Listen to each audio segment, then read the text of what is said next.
Ladies and gentlemen, give it up for Mr. Seamus Pennington.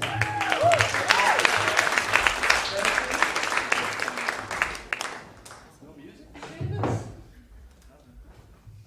Silence the whole time. So I have a girlfriend, and she likes to come over to my apartment and watch Star Trek with me. And a lot of people are really surprised when they hear me say that, but I really do have a girlfriend. No, it's hard. It's hard to get a girlfriend. Weird, but it's hard because I kind of match the description of every pedophile reported on the news. Can you tell us about the man that touched you? He was like a scrawny white guy with a dirty beard. Kept trying to tell me jokes. I've worked at an advantage to this though, because my work, the office building, is right next to a curb. It's a gym for women. And there's a police station right next to my house. So instead of buying a car, I just bought a trench coat. And every day I go and just hang out in front of there and put on my trench coat until I get a ride home.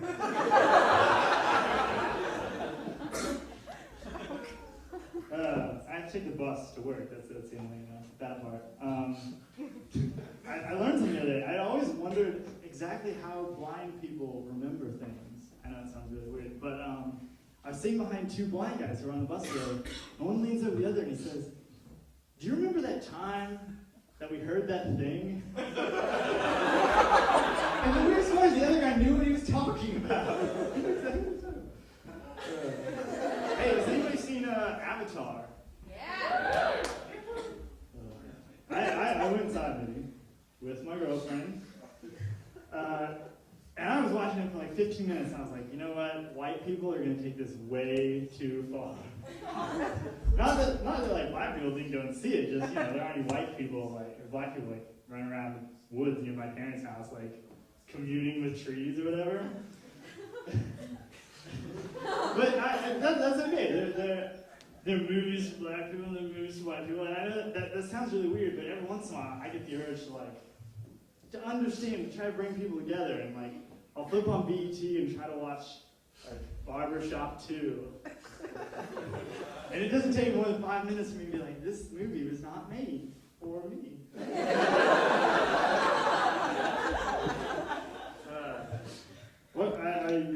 Earlier today, I saw another James Cameron film. I don't know if maybe you've seen this, Terminator 2. I was really disappointed in it. Because I saw Terminator 1, and I was like, man, these robots are really smart, and they can time travel, and they can disguise themselves as humans, and they got all sorts of cool catchphrases and stuff. But in the second one, they seemed really stupid. They managed to make their Jello cyborg, but instead of sending him right back to where the other robot was, they sent him 15 years in the future when the kid could program robots and shoot a gun. They had a whole 9-month period where all they had to do was design a robot to push Linda Hamilton down a flight of stairs. I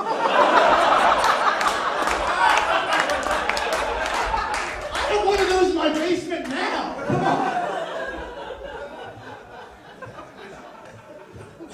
I know I'm being hard on Mr. James Cameron, JC as I like to call him. But those movies don't appeal for me. I really like Home Alone. That's one of my favorite movies. Because that kid seems really smart, He's outwitting the burgers at every point. In Terminator, if they just heated up a doorknob, and it's ah! I appreciate that. Or in Avatar, when they fly the jets around the floating mountains, and a giant paint can came out. I love that.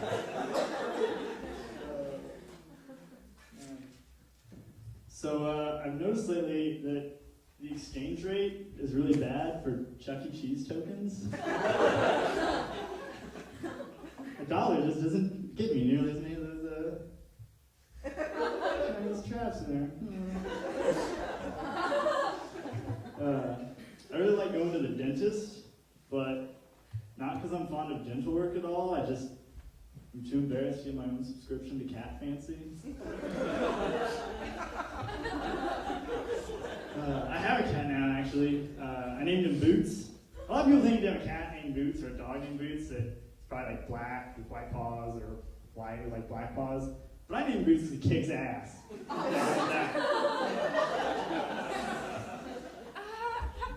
Boots and I like to solve mysteries together.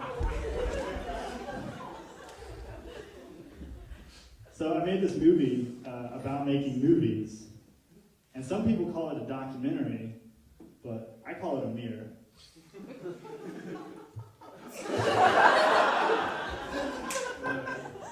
I had a Hopi Indian the other day tell me my future. He told me he learned all about me in a spirit quest. I told him I learned all about him in social studies.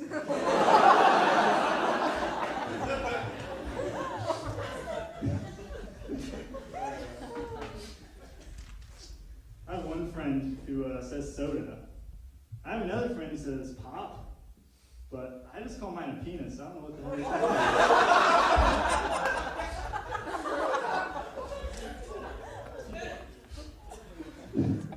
So I'm a pretty smart guy.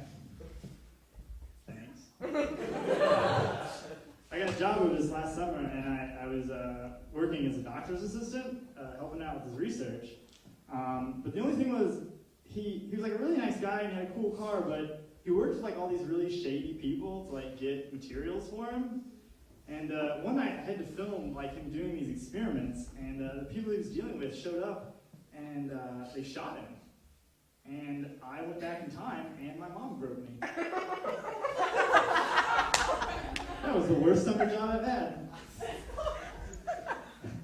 People out here.